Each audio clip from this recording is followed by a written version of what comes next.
ऊंट के मुंह से जो निकल रहा है इसे गति से भी ना छुए वरना हो जाएगी बुरी हालत। और एक ऐसा रैपर जो कि बोल नहीं सकता उसके बाद भी करता है रैप। और महेंद्र सिंह धोनी अपने बैट को हमेशा क्यों चबाते रहते हैं और रोड में ये लाइंस क्यों होती हैं? कौन थे चंद्र स्वामी बाबा जिनके उंगली पर नाचते थे प्राइम मिनिस्टर? और जल्द दुनिया में अनाज के लिए भी युद्ध होने लगेगा। और कमाल की सीटी जो निकालती है जानवर की आवाज जानने के लिए बने रहना वीडियो के अंत तक। नंबर 1, जो ऊंट होते हैं उनके मुंह से कुछ इस तरीके का एक बॉल निकलता है और गलती से भी आपको इसे छूना नहीं चाहिए, क्योंकि अगर आप इसे छुएंगे तो वो बहुत ज्यादा गुस्सा हो जाएंगे और वो आपको काट भी सकते हैं और आपके ऊपर हमला भी कर सकते हैं, जो काफी खतरनाक होगा। और जाहिर सी बात है आप भी इस चीज को नहीं छूना चाहेंगे, क्योंकि ये सलाइवा से भरा होता है। ये खास तरीके का मसल होता है जिसे कैमल फुलाकर अपने मुंह से बाहर निकाल सकते हैं। ये ऐसा महिला ऊंटनी को अट्रैक्ट करने के लिए करते हैं। ये जितना ज्यादा लाल और बड़ा होता है उतना ज्यादा ऊंटनी इसकी तरफ अट्रैक्ट होती है और ये ऐसा बस मैटिंग सीजन में करते हैं। नंबर 2, एक ऐसा रैपर जो कि बोल भी नहीं सकता और उसके बाद भी वो रैप सॉन्ग बनाता है। इनको ज्यादातर लोग साइलेंट रैपर के नाम से जानते हैं। दरअसल बचपन से इनके मुंह में निचला जबड़ा नहीं है, जिसकी वजह से ये सही से बोल नहीं पाते और कुछ ही शब्द बोल पाते हैं, वो भी बहुत अनक्लियर। लेकिन उसके बावजूद इन्होंने इस बात से हार नहीं मानी और एक रैपर बनने का सपना देखा, जो आज ये एक रैपर भी बन चुके हैं, जो बहुत ज्यादा पॉपुलर है और कई लोग इनके फैन है। ये रैप सॉन्ग को लिखते हैं और उसके बाद इनके एक दोस्त है जो कि उसे गाते हैं और उसके ऊपर ये वीडियो बनाते हैं और यूट्यूब पर डालते हैं, जहां पर इनके बहुत ज्यादा सब्सक्राइबर्स हैं और फैन फॉलोइंग है। नंबर 3, आप में से कई लोगों ने हाईवे पर ये जो हॉरिजॉन्टल लाइन होती है इनको तो जरूर देखा होगा। तो आखिर इन्हें क्यों बनाया जाता है? दरअसल इनको रंबल लाइन कहा जाता है और ये बस नॉर्मल लाइन नहीं होती, बल्कि रोड से थोड़ी ऊपर भी होती है, जिसकी वजह से जब इसके ऊपर से गाड़ी जाती है तो अजीब सी वाइब्रेशन होती है और इसमें से आवाज भी आती है। ये एक रोड सेफ्टी फीचर है जो ये बताता है कि आगे कोई टोल प्लाजा या फिर ऐसी जगह है जहाँ पर गाड़ी को थोड़ा स्लो करना है। इसीलिए इन लाइन के बाद ड्राइवर गाड़ी थोड़ा स्लो चलाते हैं। इसी के साथ जब कोई बहुत ज्यादा लंबा सफर कर रहा होता है तो गाड़ी चलाते वक्त उसे नींद आती है, तो ऐसे में जब गाड़ी इसके ऊपर से जाती है तो वाइब्रेशन से उसका फोकस फिर से बढ़ जाता है और एक्सीडेंट के चांस कम होते हैं।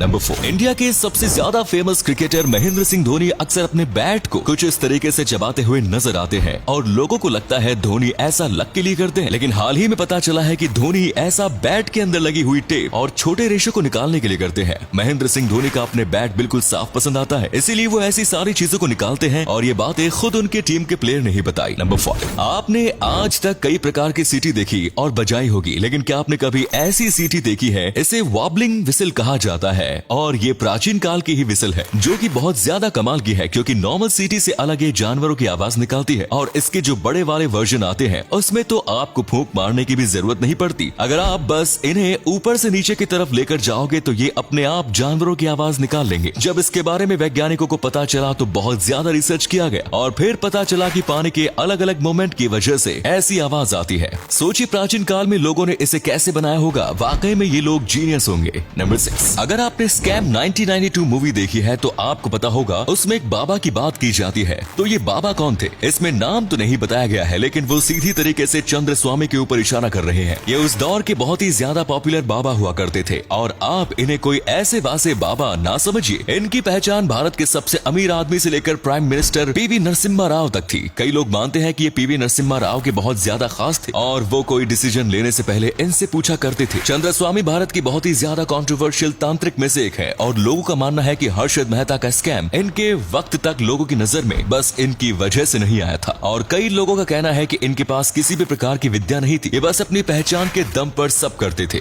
नंबर 7, ये जो बड़ा सा महल आपको दिख रहा है इसका नाम है फालाकुमा प्लेस और ये निजाम के आखिरी राजा का महल है। 1948 में निजाम डायनेस्टी पूरी तरीके से खत्म हो गई थी और इसके आखिरी रूलर थे ओस्मान अली खान, जो कि बहुत ही ज्यादा अमीर थे। इनकी संपत्ति का पूरी तरीके से अनुमान तो नहीं लगाया गया है, लेकिन उस वक्त यकीनन ये दुनिया के सबसे ज्यादा अमीर व्यक्ति रहे होंगे और उनके जाने के बाद इस पैलेस को एक रिजॉर्ट बना दिया गया और यहाँ पर पूरी दुनिया के बड़े बड़े राजा और कई फेमस लोग रह चुके हैं, जैसे कि डोनाल्ड ट्रंप की बेटी इवाका ट्रंप ने यहाँ पर ही नरेंद्र मोदी के साथ खाना खाया जब वो भारत के दौरे पर आई थी। और आप भी चाहे तो यहाँ पर वक्त बिता सकते हैं, लेकिन उसके लिए आपको काफी जेब हल्की करनी पड़ेगी। और अगले फैक्ट पर जाने से पहले इस फोटो को ध्यान से देखिएगा और बताइएगा कि आपको किस एक्टर का फोटो दिखाई दे रहा है। इससे पता लगेगा आपका दिमाग और आपकी आंखें कितनी तेज है। मिलते हैं आपको 5 सेकेंड्स नंबर 8, गेहूं भारत के हर घर की जरूरत है, पर अब इसकी कीमत काफी ज्यादा बढ़ सकती है और बस भारत में ही नहीं बल्कि पूरी दुनिया में इसका असर दिख रहा है, क्योंकि आपको पता होगा कि रशिया और यूक्रेन के बीच की लड़ाई अब तक नहीं सुलझी है और यूक्रेन जो है वो पूरी दुनिया में बहुत ज्यादा गेहूं को एक्सपोर्ट करता है। भारत के साथ और भी कई देश है जहां यूक्रेन का गेहूं आता है। ऐसे में यूक्रेन में गेहूं तो बहुत ज्यादा मौजूद है, लेकिन उसे बाहर के देशों तक कैसे पहुंचाया जाए, ये वहां के किसान की सबसे बड़ी दिक्कत है। अभी वहां के किसान के जो भंडार है वो पूरी तरीके से भर चुके हैं और अभी भी फसल काटनी बाकी है, जो कि अगले 1 महीने में पूरी तरीके से पक जाएगी। लेकिन किसान सोच रहे हैं कि उनको रखेंगे कहां पर। गेहूं को